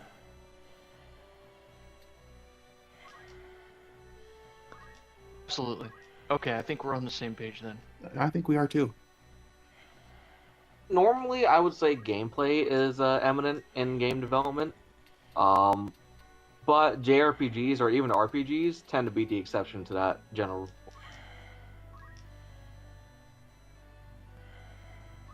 Most of the time, it's just you have like, especially for old school games, you just have a premise, right?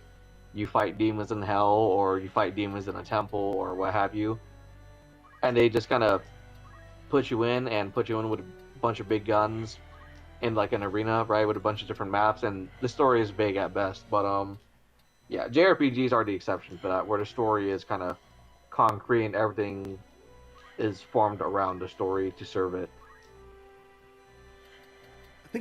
I think that the difference is that with the RPG, if we're talking about the tabletop, and not the game variety or the video variety, you don't necessarily have a story. The story forms as you're playing. I think a way to look at it is you shouldn't be playing a story. If you're playing an RPG, you should be recording what's going on so you can tell the story around the fireplace after the game is done. Ooh, they're slowing me down. Right, but when you're making it, you do have to account for that. I'm sorry, Chris Saracen. What? Can you repeat that again? Right, but when you're making a video game, you do have to like account for all those possibilities, right? Oh, absolutely. Yeah, Absolutely. it's not tabletop where the DM can just say whatever they want. It's programming has its constraints, so you do have to account for something like that. And JRPGs in general tend to be more directed than like very large, low resolution CRPGs like I don't know, Pillars of Eternity is probably a good example, a good recent example. Nice. Well, so my NPC Meanwhile- just had a bit of a short bus moment and tried to turn the main villain here into a frog, which has like almost no chance of success. There are winners and losers. Whoops. That's okay. I took out their time mage and one of their black mages, so we definitely have an advantage. Ooh, yeah, JD has a good point. Breath of Fire 3, 4, Valkyrie Profile, and this have all aged exceedingly well because 2.5D was fantastic. It's fantastic.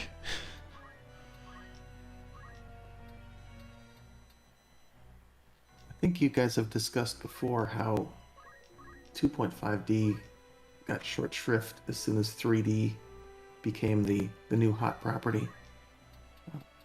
It strikes me again as one of those.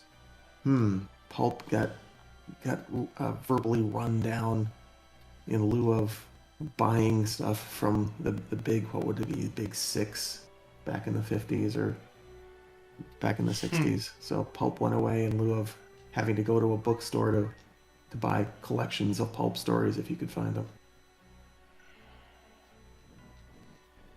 I'm not sure if it's an apt comparison, but it strikes me as similar at least. Well, it's got legs. Definitely. Just it's the obsession with novelty for novelty's sake. And yeah, the game devs basically said, okay, well, we've got this lovely new toy chest, and we really want to play with what's in there. And you are going to take the fruits of that and like it.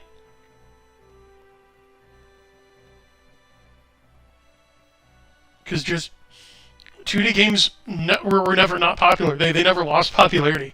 It's not like there was a downturn in the market, right? They're still popular in the indie scene. Mm-hmm. Arguably, they're too popular in the indie scene. Arguably. Well, why do you say too popular though? Well, I mean, there are charges, and maybe not unfounded charges, that too many indie games are just some sort of side-scroller Metroidvania, because they are, as difficult as games are to make, side-scroller Metroidvania are probably the lowest barrier to entry. Right. for indie game devs. So it seems like out of any given game quarter or yearly quarter, like a solid a solid percentage of the games will all just be some flavor of Metroidvania side scroller. It's not unfair, I don't think, because a lot of games are Metroidvanias, but I understand why it's the case that so, and doesn't mean that the games are bad necessarily. Well, what everyone forgets, though, is back in the day, it was the same way. Look at how many Super Mario 3 clones there were on the original NES.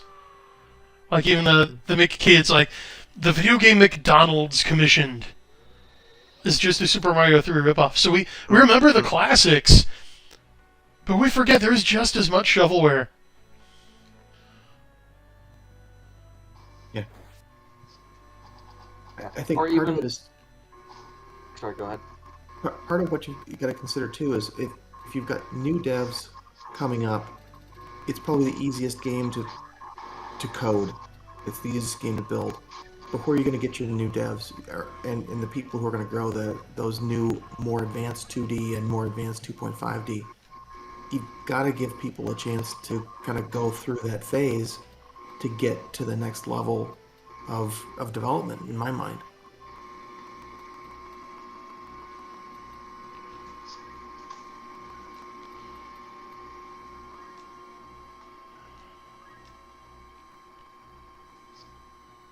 Hate to be a broken record. Yeah, that's something I'm more or less working. Yeah, that's something I'm more or less working on myself right now. When you really break it down in terms of what you need for that sort of game, like Just a moment. there was something going on in the background. Yeah, I was going to ask if anyone else was having audio issues.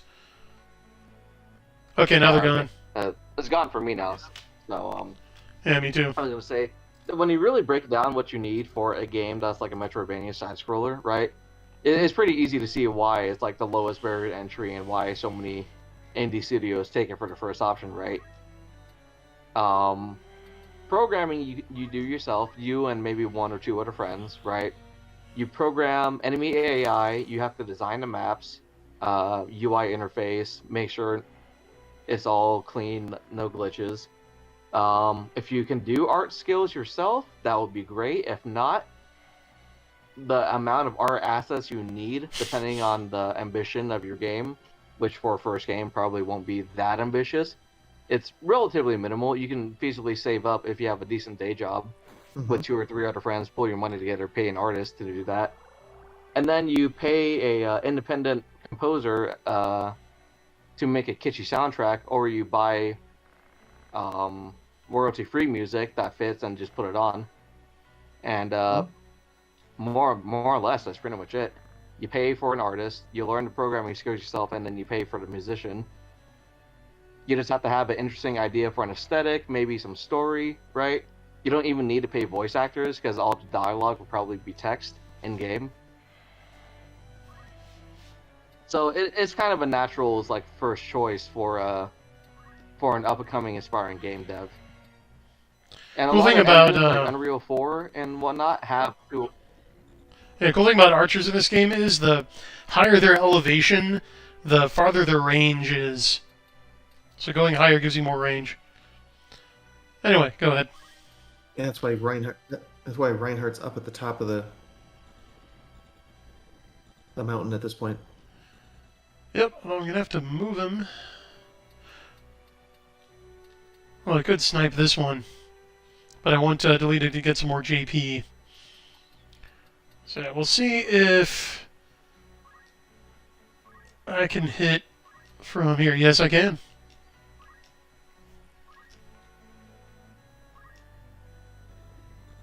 It's interesting to see though, 2.5D and old game aesthetics are starting to come back as a nostalgia thing. Like I see a lot of first-person shooters, upcoming indie games, specifically have the PlayStation 1 era, kind of like a low-resolution, geometric kind of look, as an intentional, like nostalgia kind of aesthetic.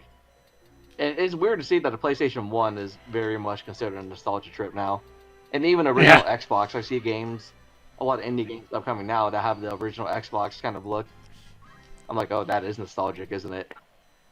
One of the things that JD mentioned in the chat is that there's nothing interesting going on with the Metroidvanias, and I think that goes back to story again. So how do you get developers to look at story as being preeminent if you need it to be, or at least have something compelling that goes into the game to say, hey, that's something new and novel, and I want to go play that.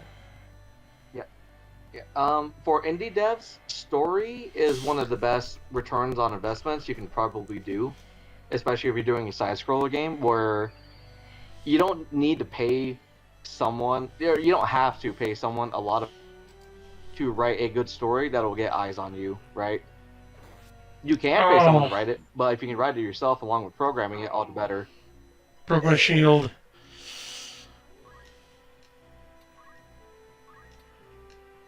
That's the way the cookie crumbles. Yeah, story, art, and aesthetic are probably like three biggest things that will get you noticed among the crowd for Metroidvanias, among the Metroidvania scene.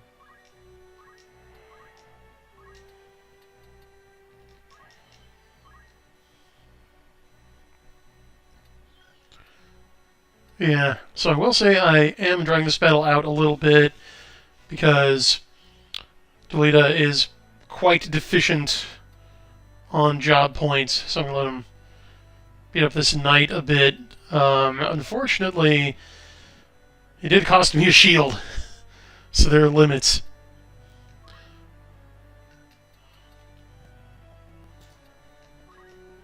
JD brings up a good example. Dusk is recent and is one of the best FPS games ever made.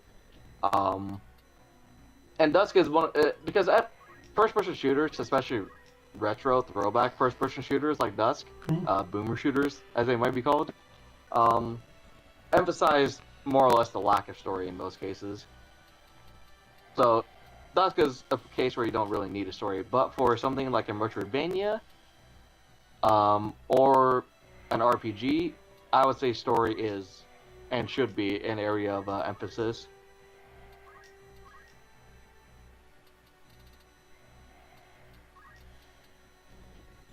Because Dusk, you're in it for the gameplay to shoot big guns and find tactical ways to destroy hordes of enemies, but for RPGs, you're in it for the characters. If not the story, at least the characters.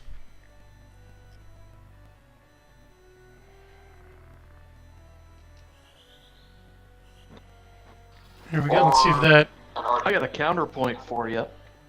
Ooh. Because that's my job here, is to bring the counterpoints. Yeah. Okay. Which I've nearly forgotten because distractions in the background. By the way, that noise was me. Oh. Apparently, whenever the heat kicks on in this room, it makes a lot of noise online. Oh my goodness. Crusader Saracen, you were saying that story is really important to... Depending on the game genre, but yes.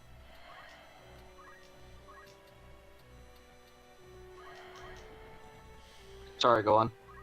Oh, I was just thinking there's lots of great games, roguelikes in particular. No real need for story other than just a premise, just your MacGuffin. The appeal of roguelikes is in the gameplay loop, right? Where it has like a really rewarding, you jump in, right, real quick, no barrier to entry. You start up, you fight, like a really addicting combat loop. You gain skill-based or like a random power-ups as you go on. You die, and then you have to start over again, and that's pretty much the appeal of it. I've been playing a lot of many hours in a small indie game called Synthetic.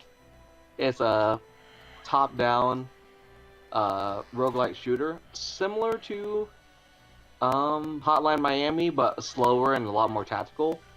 And that's pretty much it. You're an android in the far-flung future of the year 1980, where you have to fight and prevent the apocalypse by going back in time and destroying an evil AI Armageddon core in the Kaida Corporation headquarters building.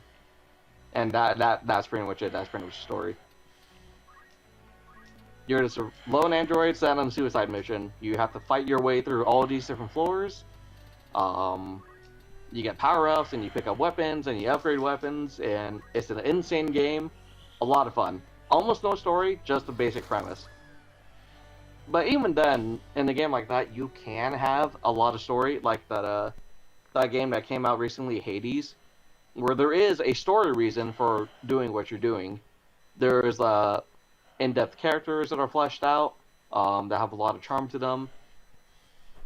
Story is never a bad thing, I don't think. Unless it gets distracting, which, depends on the game. But if it's a good story with likable characters, I'd say it only enhances whatever game you have. And that definitely holds true for Final think so. Fantasy Tactics. As we're seeing, just had a moment of pathos, in which I think it's Wygraph's sister Mluda just got whacked by us, and now Delita's in the midst of an identity crisis. Anyway, go ahead, Dornall. Oh no, thank you for bringing it back to Final Fantasy. I think another counterpoint that I wanted to make is there's quite a few RPGs that have enjoyable gameplay where the story is pointless. Shadow Heart's Covenant, one of the best PlayStation era RPGs. Final Fantasy VIII. I hate every character in that game, and the story is stupid. But Uh-oh. it's enjoyable enough to play through that I've done it twice. Yeah, I was just talking about how much I love that game a little while ago. Yeah, it's fun to play, but the characters and story are trash. What don't you like about the characters and story? You gotta tell us now. I think Squall was calibrated just to annoy everybody who played him. I never warmed up to his character. The other characters were a little too goofy for me. Of course, that's the point. They're a bunch of kids coming of age, in wartime.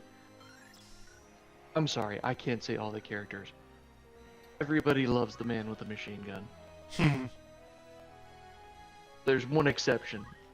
When I just wanted to go back.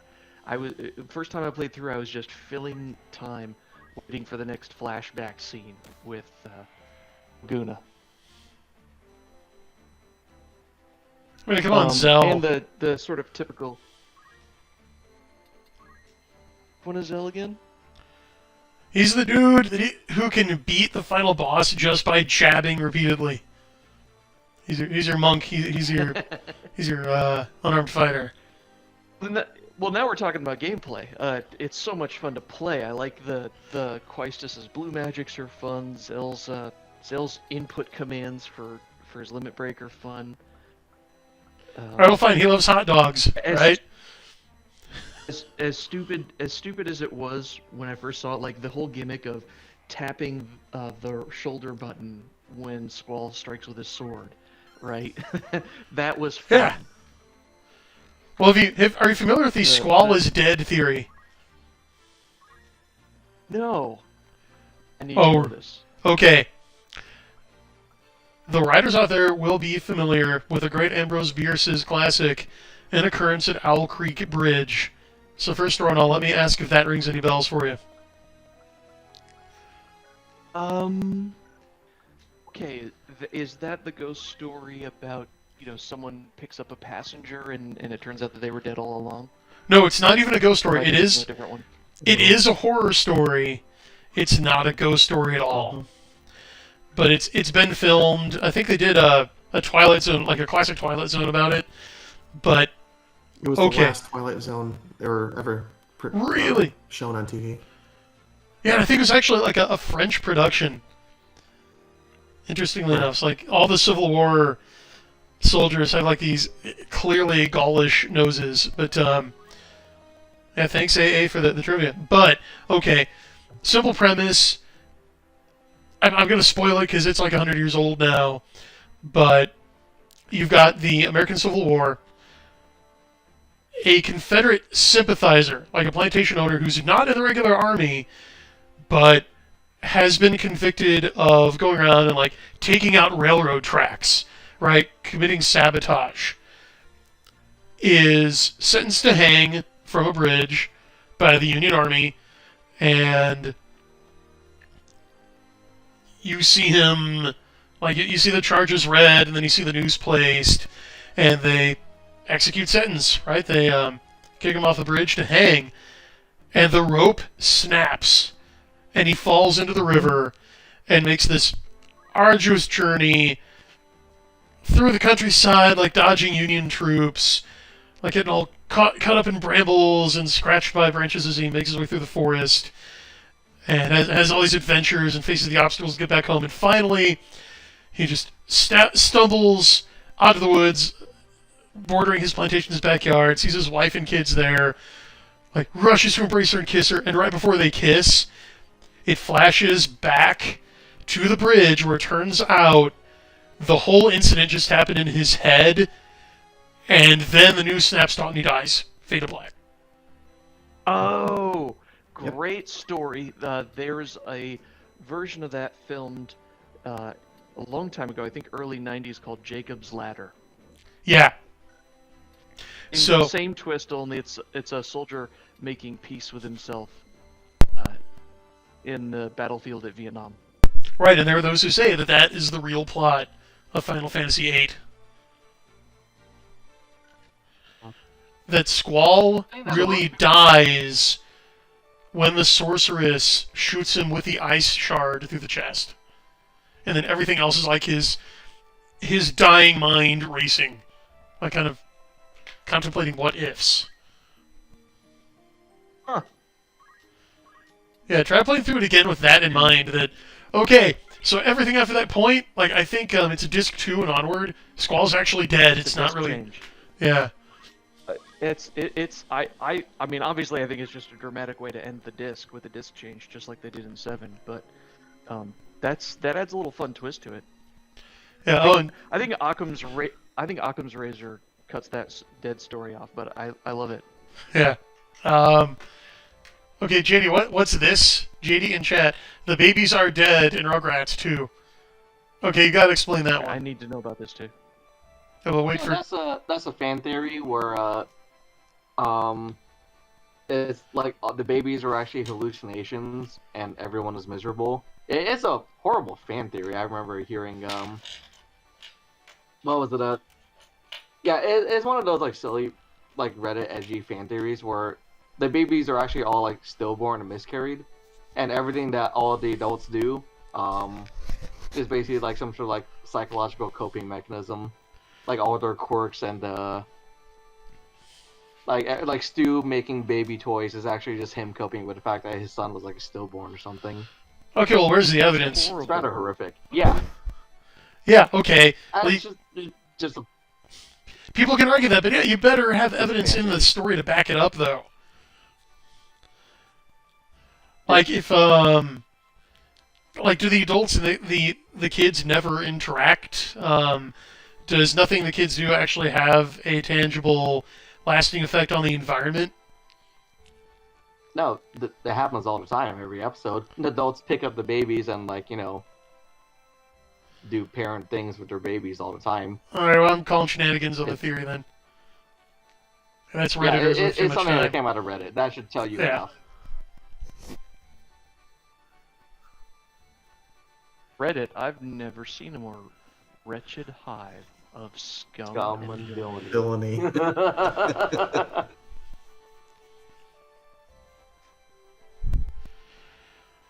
Oh, who was it? I think it was E-Man who Yeah. said something like, just to get a little political, Chad face, I saw it in a dream. and that like the upcoming January 6th commission hearings will be as if Reddit exploded and landed in Congress. Oh dear. That's gonna be a lot of fun. It probably will, just because the witnesses they're going to call.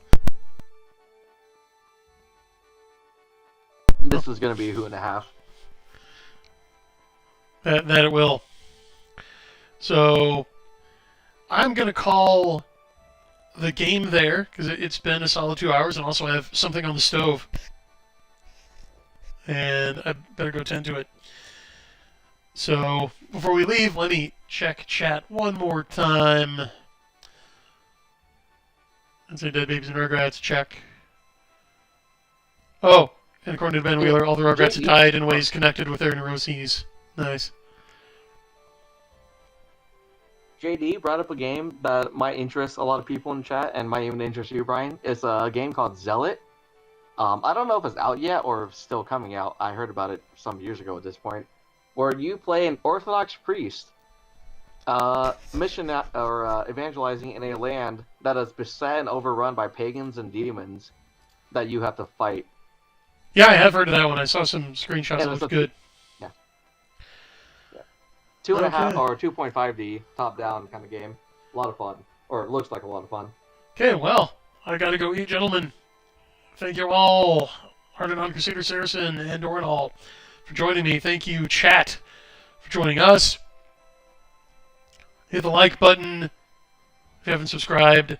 Subscribe to Geek Gab's channel, and please do click the little bell icon so you'll receive notifications both of my upcoming shows, but also Doran Hall and Danny Warpig's regular show, where they talk about all things geeky.